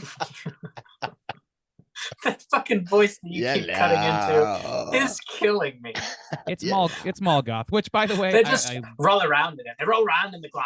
They just roll around. it's literally the woman who appeared on I think Maury or some shit with Gigi Allen talking about why she's a Oh slave my to Gigi Allen. God. Oh, that, I Oh, almost no. grabbed that bump, but I did not have the time. I So don't Was know. she I don't know, was man. she ramming drumsticks at Maury's ass or some shit? I mean, dude, she has more poopy drumsticks than anybody you've ever met in your What a life. lucky girl. Man. Lucky gal. I don't know. I Lucky feel like I'm girl. coming hard on an archetype, but I know and love several people that fit or have once fit this description, so I feel guilty about it if it's any consolation. Randy, Feast on your guilt. Yes. Randy bad hates person, the and mall we all know goths, this. Okay, that's all there is to it. I never did listen to MCR. Yeah, so here's the critics Is that a rapper? consensus. MCR? Are you kidding me? Are you fucking with me? I am. I am Okay. fucking your butt. Thank God. Come on. That's my new hip hop name. I'm MCR. I'm gonna get so many accidental listens and it'll be great. All right, MC. y'all. Here's our critics' consensus.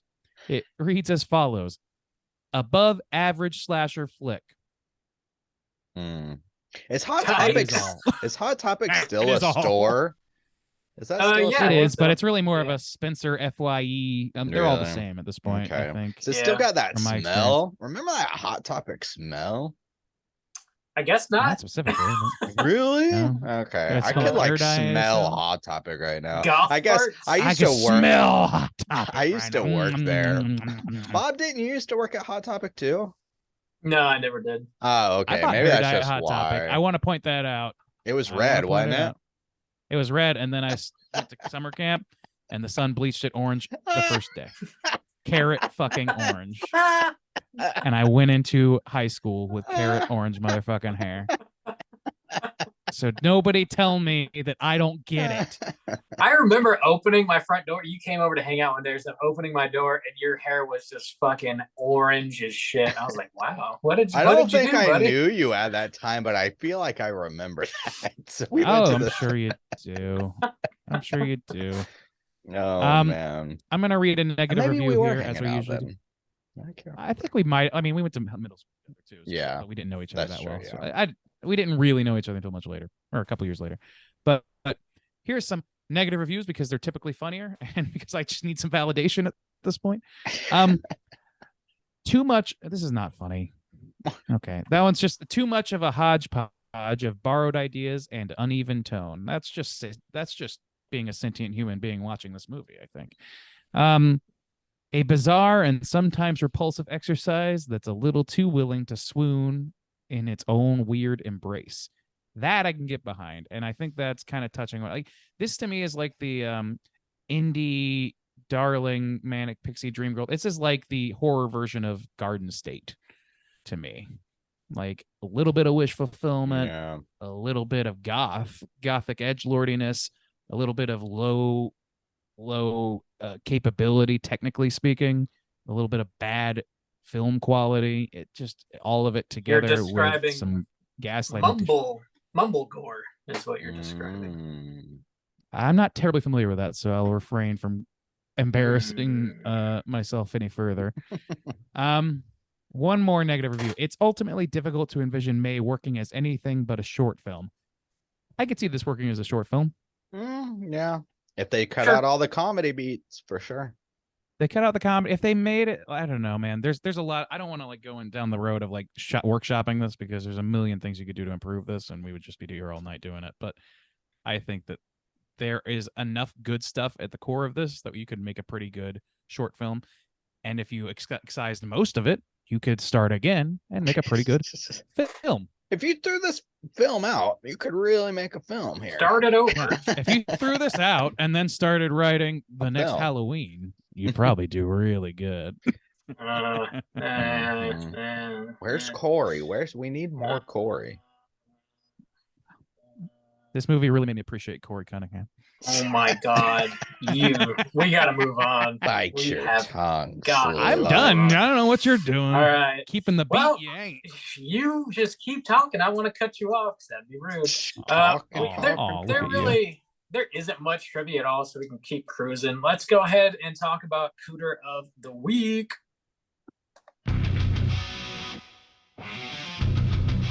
Straight chillin'.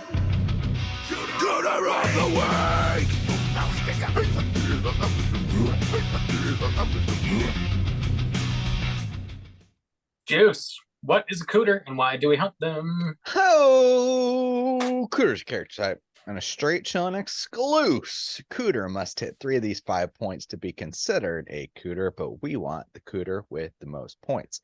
The 5 points of Cooterdom are sexual deviance, manipulation, smug arrogance, overall looking attire, and overall patheticness. Boys, I think we got ourselves a Cooter this week. I think we might have 3. Maybe. Where should we start? But I've been talking a lot. You're right. You go ahead and kick us off with a suggestion. Bob, who's our let's start. Cooter? Let's start with Adam. Let's have a look at Adam because this was God kind bless of the you. one we were really like debating back and forth here. So, is he smug? Do you think he's arrogant? I do. Not all the time, but yeah, I think so. I think like he has a whole like character beat about being a pretentious filmmaker kid. The only He's smug, at least the had his only- head swollen about his artwork. The only time I saw him as being maybe slightly smug was when he's like, "Oh, what? You've never watched Trauma?" I But don't know. Yeah, I saw that that, felt- and that him like felt his more reaction watching May excited. watch his movie. I think was a I little didn't bit see that as pretentious. smug. I Yeah. I I lean think with the Justin movie here. itself was pretentious. Well, you I- can't. Oh, okay. His movie. No, like, Oh, no, I mean like oh. the film he made. Oh yeah. I don't think that's a like he might have a dash of arrogance, but I don't think it's like a major. I like, don't think part of I will his so. definitely agree character. that he is not. He did. This is part of the problem. Is like the inconsistency of it. To me, Yeah. I feel like that's definitely there, but it's definitely inconsistent. So I'll agree that it's not a consistent thing. Okay, so sexual deviance. I give it to him though. I don't think so. I do too. I don't think so either. And I don't know. I think that He he saw went more on, than enough like, evidence. 3 dates. She waited outside his house for 2 hours.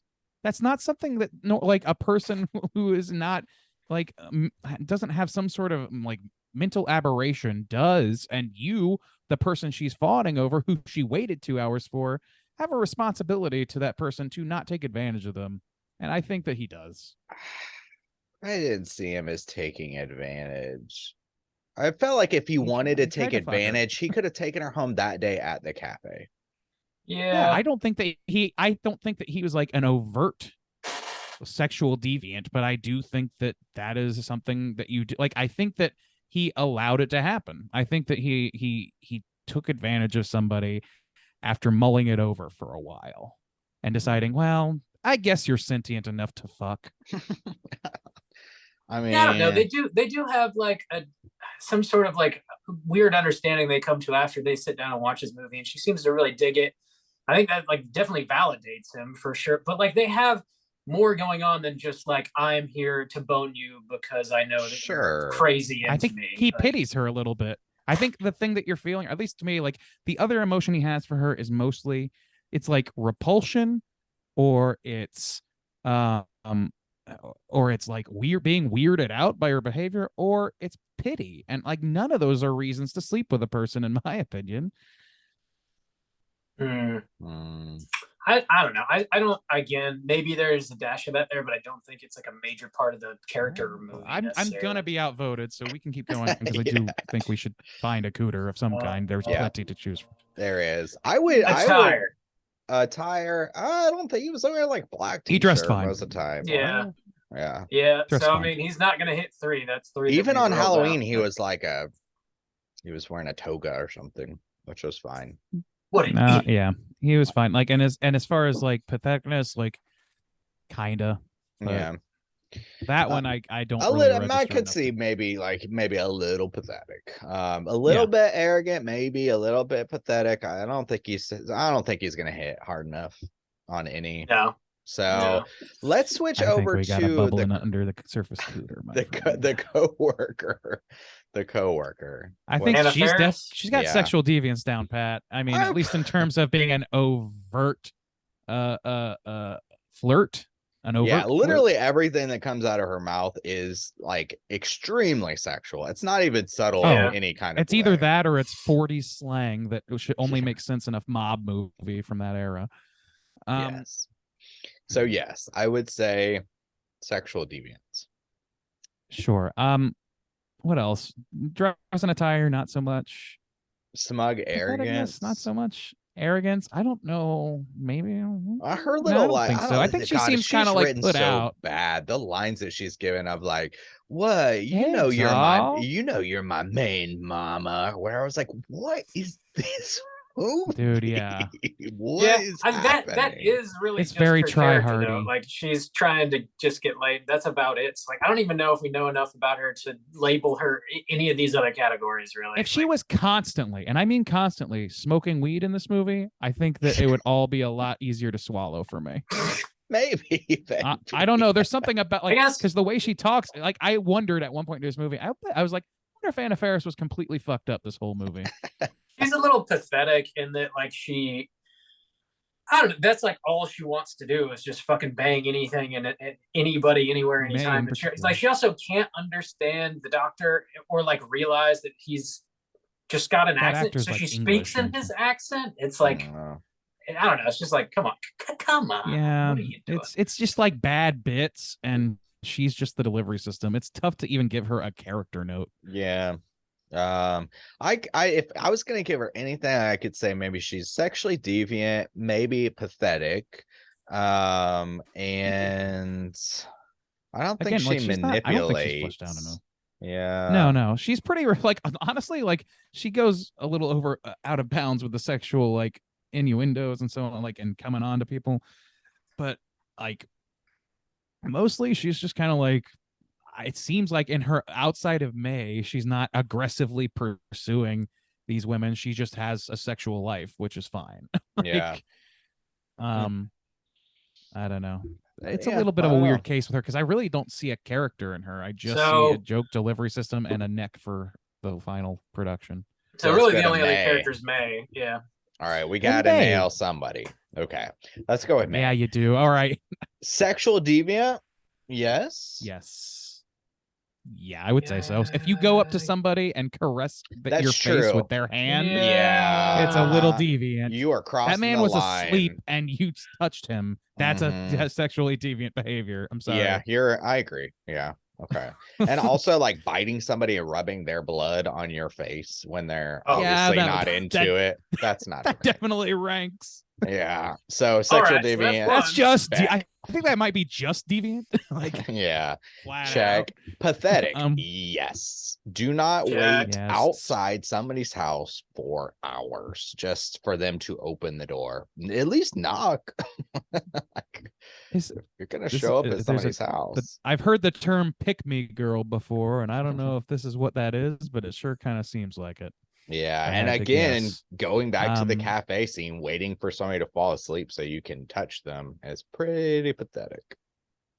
Yeah, and well, like, and on a like sympathetically pathetic level, her childhood stuff or whatever, Mm, oh, like yeah. clearly, like they zoomed through like a whole MCR music video in the first 2 minutes. You gotta listen to this guy. He's Um, like, what is he? New York, East Coast rapper, West Coast? Oh yeah. Oh Martin yeah. Rollins Choker is his name. Big Bad Marty No, Rollins. you mixed Choker. some of the Yeah, you fucked letters up real around. hard. I don't there. give a fuck. Like on so I'm- many levels. Do you understand is that I am she- not No. functioning well tonight? Her attire, she's just wearing mostly normal stuff. I guess, like Yeah, little there dresses wasn't and stuff. anything No, that she makes she her own does make clothing, her but it's own always like clothes. super cute. It's always like super cute in a I'm an offbeat girl kind of way, sort of thing. And I don't know. Look at me. I think it's- I'm different and Brandy's I seething with judgment. I'm not like. I'm an outsider and you just don't understand me. I am not hearing a compelling argument against it. So I think it's Randy's just self-deprecating nature. dude, Just- I've never made my own clothing, and I What? never rubbed blood on my face in What? sexual reverie. I don't doubt believe that. you. I see that all the Yeah, time. I'll bet you don't. You gotta have fantasize about something. You gotta believe. What else do we got? What are we Dude, doing? I here? would What- pass out. I wouldn't pass out, but I would fucking Yeah. get out. That's for goddamn sure, dude. Holy shit. I'd be like, And then she'd just fuck away. probably. Mm. So pathetic and sexually deviant, yes. Smug arrogance, does she have some at the end? It's weird how her personality just I kind don't of think so. shifts. I don't think so. I No? don't really- Okay. No. even when she's never talking- arrogant. Well, when just, no, okay, smug Confident. arrogance. Smug arrogance. When she is like flips her personality completely, she goes in this Halloween costume. She goes over to Adam's house. He lets her in, and that girl's singing with him, and she's like, "Don't touch those hands. Those are my hands." That's kind of arrogant. I I don't think it's kind of enough, count the mental really. break as its own thing. She also is Okay. kind of the same way she makes that girl spin for her and stuff, but the girl kind of like does it kind of sarcastically. I don't know, man. I think it's kind of Okay. if you're not going to count some of my Jeremy Sisto comments, I'm not counting that shit. What about what else we got? We got anything else? We got to get a cooter. Well, what did we get all? Did we hit all 5 points? No, we got manipulation Sexual is the deviance, last one. manipulation. Manipulation. I mean, Does I'd she be- manipulate like, if you're go- anybody? She kind of manipulates that girl at the end, right? Where she's there to kill her, and she's like She- rubbing her back I or mean- whatever. Yeah. She's yeah, I would kind say of that. manipulating a fucking lot of people actually throughout this. Yeah. And it's not always like in hyper, like it's not always in a negatively intentioned way. Like she Yeah. tries to get attention from Jeremy Sisto and does some really fucking weird things to do that Mhm. to just get his attention and like just basically fawns over him and like agrees with everything he says. That and, like, could blah, be blah, blah. manipulation too. Her like really getting Yeah. into his movie and stuff, and kind of Yeah, I don't think that she was into his movie really. I think she was just So, psyched to be next to those hands. Patheticness, manipulation, sexual deviation. That's Yes. Yeah. deviation. Deviance. Uh, Deviation. She's She's a real outlier. deviated sexually, which would also work. So yeah, 3 out of 5. May is Cooper of All the right, week. May's a Got it. cooter. We got her. Okay. We- All right. Let's go and talk about what we've been watching for the last like decade. Oh my lord. Hey gang, what you been watching? Oh my god. My list is so long. It's Randy, you're on the long. clock. You got 3 minutes. Go. All right, here we go. I've been playing Layers of Fear 2. I've only played a little bit, but it's still pretty good. Okay, yeah. Tony Hawk Pro Skater 1 and 2. Hell It's just as yeah. fun as I remember, which means I'm not very good at it, and I haven't touched it in a while. My Breast Friend's Exorcism, not nearly as good as the book. My friend. breast Did I say breast? friend. My breast friend. To You know, exercise Oh, my God. eyes. This is my breast friend, Oh, Bob. look at these kids. Yeah, my best. Okay, this is my 3 minutes. My best friend's exorcism. It's okay. It was not as good as I hoped it would be, but it was okay, and it's, I don't know, a little bit of a disappointment for me, but not terrible. Deadstream, I thought was quite good. I enjoyed it quite a lot. I finally saw Popstar, which I've been meaning to see for a long time. It's a pretty funny movie. Not the funniest in the world, as I've been told by some people, but it's still pretty fun. Rewatched The Witch. It's still great. Watched a movie called Trick or Treat, 1986. Or wait, it's not R. I think it's Trick or in this one. I can't Or. remember because they're all the same. But this one is like mostly just a girl babysitting and a kid scaring her with jump scares a lot. Almost exclusively that. Like a child that she's caring for. It sucks. Over the Garden Wall. Rewatch that. It's still fucking incredible. Night of the Demons. Watch that for our Chilloween. A lot of fucking fun, that movie. Saw Evil Dead the Musical. Very much worth the price of admission. Highly recommended. Wear white. Shocktail Hour, which is like a Baltimore-based our boy Chris LaMartina. He's partially involved with this. It's like a Elvira, Joe Bob sort of horror host thing with Aurora Borealis, and I thought that was quite fun, very campy and silly. Oh my god, I rewatched Jack Stauber's Opal. It's still fucking terrifying. Watch the entirety of Midnight Club season 1. It's good. I was shocked to find out that it was a season 1 and not a unlimited series, and I was a little disappointed by that. VHS 99. I had a lot of fucking fun watching that one. It just hit me just right. I enjoyed it quite a bit. The Wretched I watched, which is just a strange film. I don't really know. I didn't hate it. I didn't love it. I'm still kind of not sure what I think of it. The Exorcist 3 Legion, still great. We're fine. Guillermo del Toro's Cabinet of Curiosities. I'm through about 6 episodes. I'm told the 7th is incredible. I've enjoyed almost all of them. I weirdly like love the Rats one more than just about any of the others. It stands out to me for some reason. I love it. I watched the Simpsons Treehouse of Horror for this year, and it's the weirdest one yet because it's basically just straight retellings of horror movies. There's not even a lot of jokes. It's very unusual. That's weird. And last night I watched The Halloween Tree, which is a movie that we've talked about recently and which I enjoy, but man, they really abused that one soundbite of a kid saying, "Oh my gosh," because they said it like 37 times in that fucking movie. If you had been taking shots, you would be dead. That's it. I wanted to talk about so much more about each of those, but no time. That's a lot of shit. Juice, what you been watching? I watched Mickey Mouse Lonesome Ghost, which was really cool because Disney Plus recommended it to me. I used to watch it as a kid, did not know it's from 1937. It's just a short cartoon, 7-9 minutes, something like that. But it's really fun for spooky season. I watched Hotel Transylvania Deuce, which I'd never seen the first one, but it was okay. It was pretty fun. I don't know if it's going to age particularly well, but for now, it was a pretty fun little animation. Something Wicked This Way Comes, I watched for spooky season. I watched Idle Hands. Those were kind of in preparation for Light and Shadow thing we did. Oh, we forgot to mention Light and Shadow and housekeeping. Okay. The house was still dirty. I know. Let's mention it now. So we all did a special little segment for the Light and Shadow podcast Halloween special. Sorry, Nicole. Oh my God, we recorded it like 2 weeks ago. Yeah. So shouts outs to our girl. Shouts outs to Nicole, of course. Check that out. Even though it's after spooky season now, but yeah. Hocus Pocus Deuce. Finally watched that one. Oh yeah. it wasn't. I think Bob really set the stage for me to say like, oh, it wasn't as bad as Bob thought it was. But you know, it's not great either. It doesn't compare to the first one. Of course, didn't need to happen, but it wasn't like offensively bad or anything. Just like pretty standard for these crazy long like sequels that happen 30 years later. It's like, come on, what are we doing?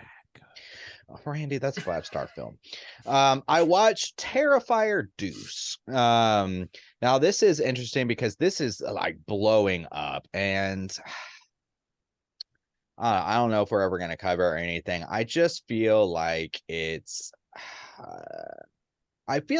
kind of similar to the first one, but done better. I think they did fix a lot of things in the first one, but it's still very much that same kind of flavor. And I think it suffers from a lot of the flaws of the first one. And I think it's very, very, very, very self-indulgent. And I think people are kind of like digging on it for some kind of cringe reasons. So Terrifier Deuce, it's okay, but don't believe the hype.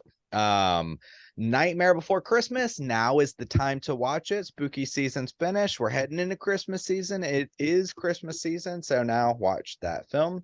And already watched Charlie Brown Christmas. We're in full swing Christmas mode. We are doing it. God So damn. yep, that's all I've been watching, I believe. She's a fancy flapjack. Robert, what have you been watching for the month of October? Yeah, no, I'm just going to mention a couple of things here. To piggyback off of Randy mentioning Simpsons Treehouse of Horror, they kind of did a 1-2 punch.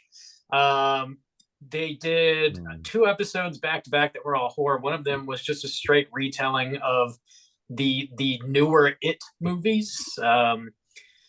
And dude, we put that thing on and just like didn't laugh once. Like you were saying, it's really just Wait like a minute. straight ahead retelling of these The horror one I movies. saw had a Babadook, and Right.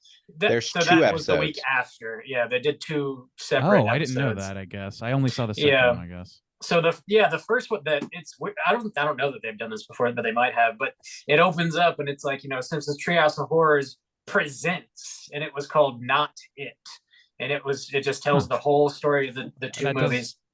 I think we did talk that was going to happen this year. I Yeah. forgot. And then the Treehouse of Horrors proper, I think it's number 33.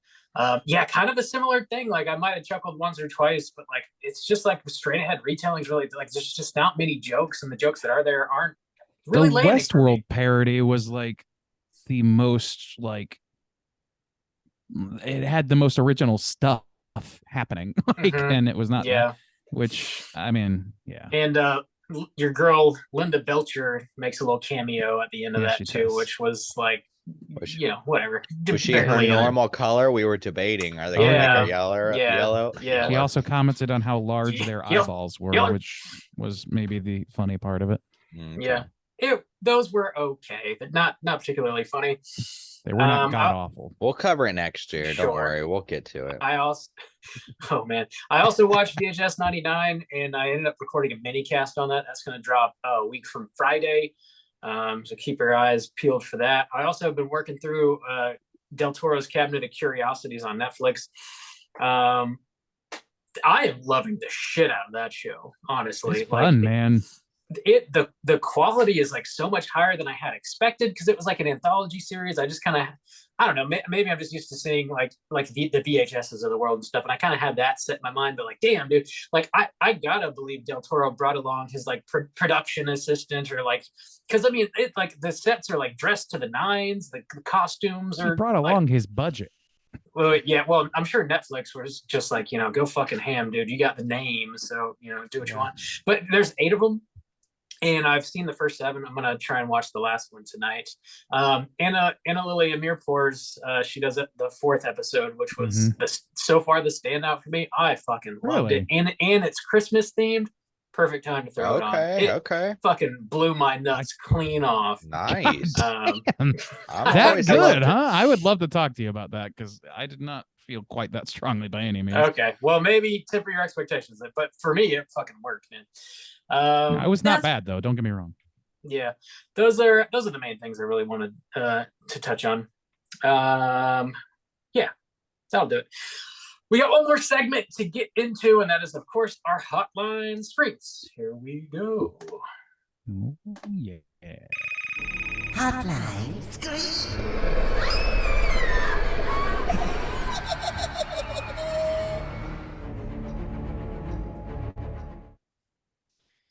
All right, if you were listening, would like to call in and leave a voicemail to be featured on next week's show, hit us up at 904-638-3231.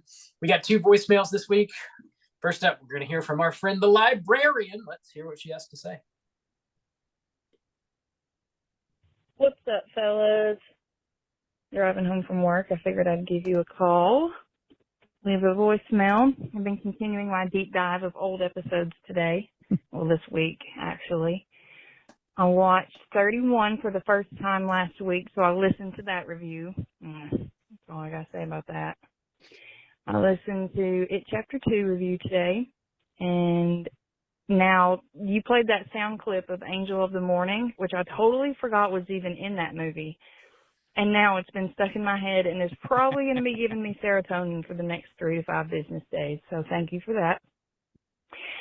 I saw this really funny meme on Facebook yesterday that said, look, horror movies used to be about some gross alien or some fucked up kind of guy.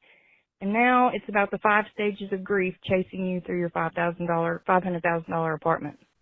So that's my gripe with horror movies lately. Halloween Ends was terrible. I digress on that. I don't even want to go into it really. Fuck David Gordon Green. And I am judging him, not as a person, but as a filmmaker, because as soon as you get out there and start putting your own bullshit behind a Halloween title and calling it your own, then that gives me and everybody the right to judge you as a filmmaker.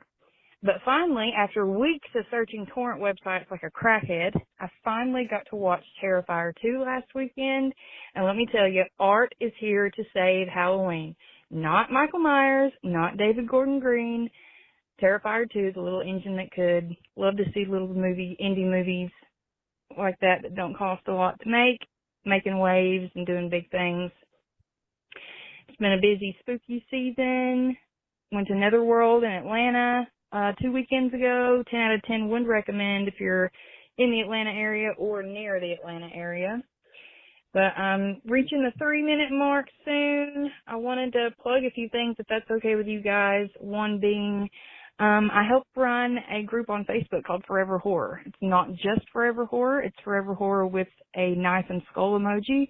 Feel free to join, promote the pod, whatever you guys want to do. I also make movie-themed candles and wax melts, and I've got a lot of good spooky ones for all the Halloween movies out. Anna's House of Wax on Facebook, Instagram, and TikTok. So thank you guys. Stay spooky and enjoy the last weekend of Halloween. All right. So that is my bad. My notes were fucking wrong. That's not the librarian. That's Yeah, I was about to say, Anna I P. was like, that is not the librarian. My bad. Sorry for the confusion. Also, shouts out to Anna P for joining the Slack channel this past week. I believe she joined up and seems to be enjoying it very well. And yeah, check out her candles. Actually, I was looking at that on Facebook. She got some pretty cool shit. She's making some Christmas candles too. If you next she got a year, Die remember, Hard one, I please. think. Oh yeah, that's nice. Actually. Yeah. Please remember that next time you want to put the 5 stages of grief in your film, just remember what Lori said. Rip off your shirt and show grief your fucking tits. I think next year she wants to make a special straight chilling smelling candle, you know. Not sure what that's gonna smell like, but I'm that sure it's smell gonna like be success. That's what that smell like. Success and soju. That's what it's gonna smell like. Smells like sticky soju on the floor the day after. Whoa. Plum soju spilled. Thanks for calling in, Anna. Thanks for joining our little Slack community. Very, very happy to have you on there. What else we got? Next up, I believe my notes are right here. Logan is what I have written down, so let's find out if that's right. Okay. All right, we're opening the pack here. Hey guys, what's up? It's Logan. I don't have any answers to any prompts because I don't know what y'all said. But it's Halloween, so I figured I'd call because on Christmas you call Grandma, on Halloween you call the Straight Chillin' crew. So I just wanted to say happy holiday. I hope y'all are having a great time. Also, your mother sucks cocks in hell, and Bob has a daddy kink. Have a good night. Bye. Oh, she remembered. Perfect. That's so Um, sweet. I love I it. love, That- I love that she just talks. You call grandma on Christmas, and oh, by the way, you're by the sex cox. Yeah. That was Yes. yeah. That was great. I Perfect. love that we are the person you call on Halloween, the group. I love that idea. Let's Yeah. let's try and remember that for next year and like get a million phone I'm sure we calls. will. Oh, I'm sure from we'll remember that. everybody. Yeah, Who we'll play could along. resist? Tell the straight chilling boys what you want for Halloween. We'll make it happen. We'll No, we deliver. We'll break into your houses and eat all your leftover candy. And spill soju on the floor. It'll be great. That's not soju. It's But it is sticky. cranberry sauce. That's all we got for voicemails. Again, if you're listening, want to call in for next Oh week. wait, so librarian did not call in? No. Okay, I well don't then think I'm so. going to read her voicemail. Bob, these Okay. these Right. Her notes email. of We got her an email. old Yeah. email. Okay. We're killing it. You killing it. Give me Oh 1 my second. God. Oh my god. We're bleeping get some and jujubes with me? bleeping him. This is what happens after Halloween, man. We fucking ran so hard throughout the month Dude, of October honestly, and September, I'm actually. fucking exhausted. Me Me too. too. Yeah. Me too. Yeah. So this is written by the librarian. She wrote it a couple weeks ago, but it was our Halloween extravaganza, which is super long, so we didn't have time to read it. So now I will read it. Okay. Hello, gentlemen. So I see we all unfortunately sat through Halloween Ends! Exclamation point. Glad we're all on the same point, though! Exclamation point. I have some jumbled thoughts because I don't want to just fully repeat what y'all said since I agree with y'all. I am fully hard with soju. Pause for hard with soju jokes on this one, boys. It's actually there. I'm not. Doesn't look very No, hard you're to not. me. Yeah. Wow. On this one, I don't think I've ever agreed with him so hard. Well. I don't care. I'm fully aware I'm being over dramatic, but I'm having so much fun with that. I love talking shit about bad movies, and this one takes the cake. I literally emailed my therapist. You have 2 weeks to watch Damn. this because I will be spoiling it, and to remind me I have real trauma if I spend the whole session whining about this movie. I'm still honestly debating if I hated this or Texas Chainsaw 2020 Deuce more. I told my mom that I watched this from the comfort of my own couch and I wanted my money back. I told my sister the movie starts at 1 hour and 28 minutes in because I don't care that the scene was stupid when Lori said, "Did you actually believe I killed myself?" I yelled like my dad did the last time the Giants won the Super Bowl. Allison was such a stronger character than whatever they did to her in this. They did my girl dirty. As a traumatized girl that's trauma bonded with traumatized men, mistakes were made. I texted my friend that if Lori had died in this movie, I would have become a domestic terrorist because I trust no one after they did what they did in Texas Chainsaw Massacre 2020 Deuce, killing. Oh, no, I don't want to do spoilers. I'm gonna end this on a worse note. Don't know if y'all knew this, but Soju's boy David Gordon Green is apparently directing another requel trilogy to, drumroll, The Exorcist. That's right, boys. The Exorcist. I've never been less excited in my life. I only wrote my senior thesis analyzing the way female puberty is shown in The Exorcist. What do I know?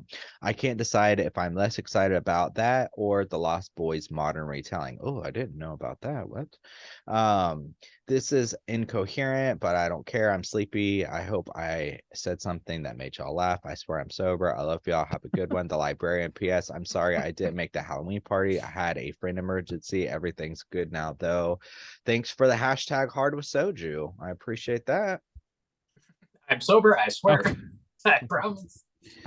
We have a whole sect Damn. of the Straight Chilling crew that's specifically, hashtag hard with soju. So I apprate all you guys who coming And out and weirdly, there's a representing lot of therapists involved with that. It turns out. Maybe Oh, a yeah. red flag.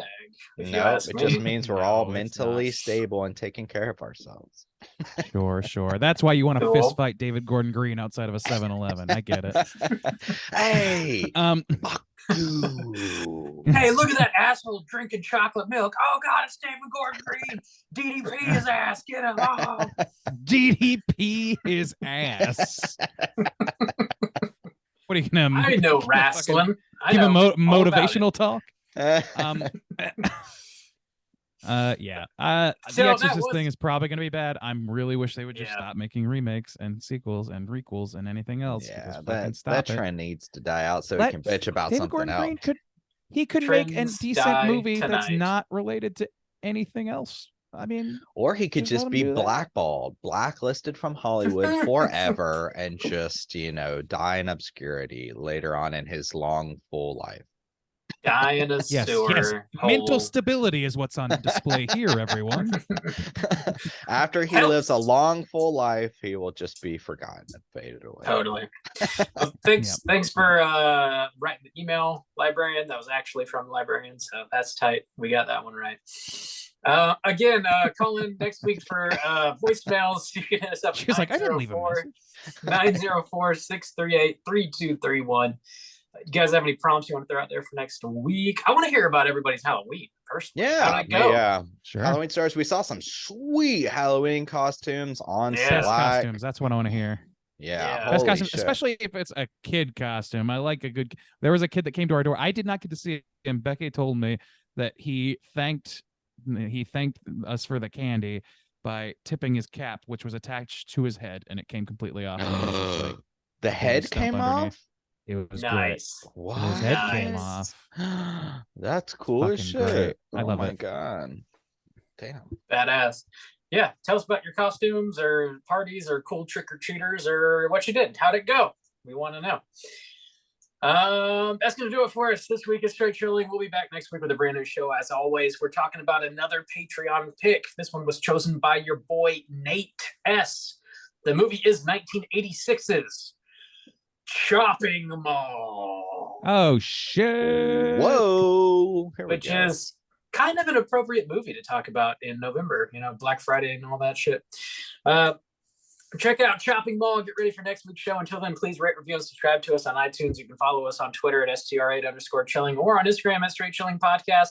Send us an email at straightchillingpodcast@gmail.com. If you want to be super dope like Anna P and join our Slack channel, just hit us up on one of those social media accounts and I'll send you a link so you can do so. It really is a freaking awesome community of people we have. Everybody up in there supports the hell out of each other. It is fucking beautiful to see.